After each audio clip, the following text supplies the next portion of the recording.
Assalamualaikum warahmatullahi wabarakatuh. Salam sejahtera buat ketong semua. Saudara Maluku Utara dimanapun kamu berada.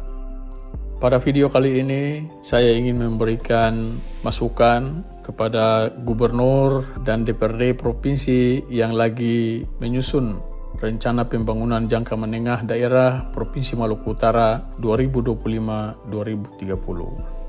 Saudara Maluku Utara dimanapun Anda berada. Penyusunan rencana pembangunan jangka menengah daerah atau RPJPMD adalah fondasi krusial bagi masa depan Maluku Utara. Ini bukan sekedar dokumen administratif, melainkan cetak biru komitmen bersama untuk 5 tahun ke depan. Di tengah dinamika pembangunan yang semakin kompleks, RPJPMD harus menjadi instrumen yang benar-benar menyentuh denyut nadi kebutuhan masyarakat di hol-hol dan tanjung-tanjung serta potensi daerah di 10 kabupaten kota. Dia bukan hanya sekedar keputusan politik biasa yang terlihat indah di atas kertas dan menyenangkan secara politis. Kami berharap bahwa dalam penyusunan RPJPMD yang dilakukan pemerintah daerah saat ini mencerminkan pendekatan teknokratik holistik yang mendalam. Pertama, teknokrasi berbasis data dan analisis akurat. Mari memulai dengan kejujuran data. Identifikasi isu strategis harus berdasarkan analisis data yang komprehensif, bukan asumsi. Masalah kualitas sumber daya manusia yang rendah, baik tenaga kerja formal maupun informal saat ini, produktivitas ekonomi di daerah-daerah yang belum optimal, hingga kesenjangan antar wilayah harus diukur dengan data terkini dan benar-benar terverifikasi di lapangan.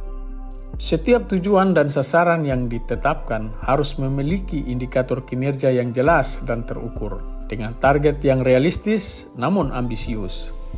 Jangan sampai target meningkat atau baik tanpa angka yang konkret membuat kita kehilangan arah dalam evaluasi. Angka-angka ini adalah kompas bagi pemerintah daerah.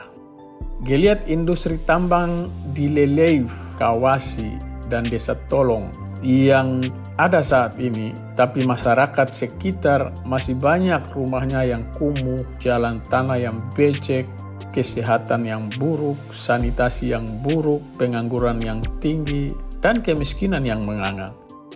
Paparan isu dan tantangan seperti hilirisasi yang belum berkembang di pertanian, minimnya sarana-prasarana perikanan, atau isu konektivitas antar pulau adalah deretan permasalahan yang harus dicarikan solusinya. Pastikan setiap program prioritas benar-benar menjadi solusi spesifik untuk mengatasi tantangan tersebut. Bukan sekedar daftar kegiatan atau proyek semata. Kedua, pendekatannya harus holistik, menjangkau seluruh dimensi kehidupan.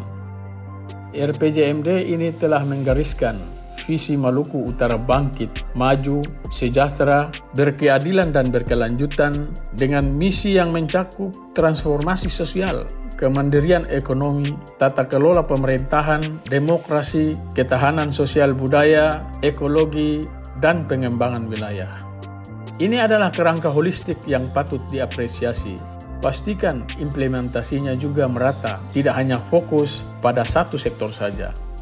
Di balik setiap angka indeks pembangunan manusia, tingkat kemiskinan, atau usia harapan hidup harus mencerminkan wajah-wajah masyarakat kita yang berada di hol-hol, tanjung-tanjung, pasar-pasar, laut, dan kabong-kabong yang ada di Maluku Utara ini. Program seperti pembangunan rumah layak huni, penyediaan air bersih, pendidikan SMA SMK gratis, beasiswa bagi mahasiswa yang tidak mampu, dan subsidi BBM bagi nelayan dan petani adalah wujud nyata keberpihakan pada kesejahteraan masyarakat. Pastikan program-program ini benar-benar tepat sasaran dan berdampak langsung. Visi yang menekankan berkeadilan dan berkelanjutan, ini berarti pembangunan harus benar-benar merata ke seluruh wilayah 10 kabupaten kota.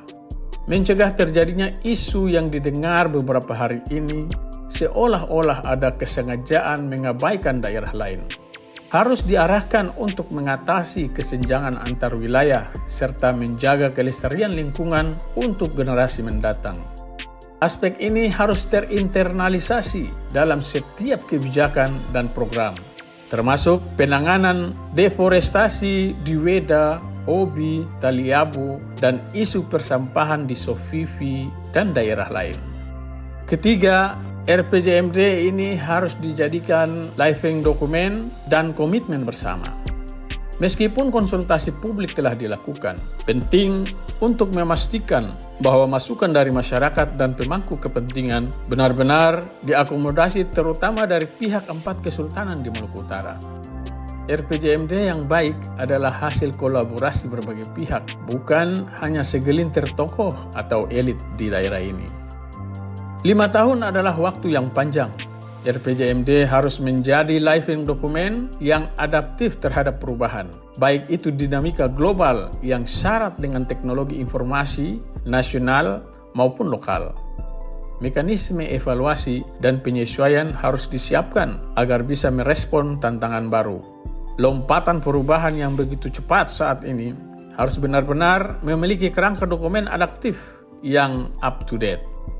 Terakhir, RPJMD ini adalah komitmen alias kesepakatan, kepemimpinan yang kuat, dan akuntabilitas dalam setiap tahapan implementasi dari penguatan layanan dasar hingga akselerasi pertumbuhan ekonomi dan pemantapan pembangunan berkeadilan berkelanjutan akan menjadi kunci keberhasilan pembangunan daerah kita di 5 tahun mendatang.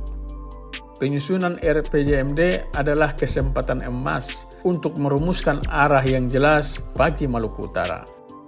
Mari jadikan dokumen RPJMD bukan hanya bagus dan indah, tetapi sebuah manifestasi konkret dari kebutuhan real dan aspirasi besar masyarakat Maluku Utara untuk 5 tahun ke depan.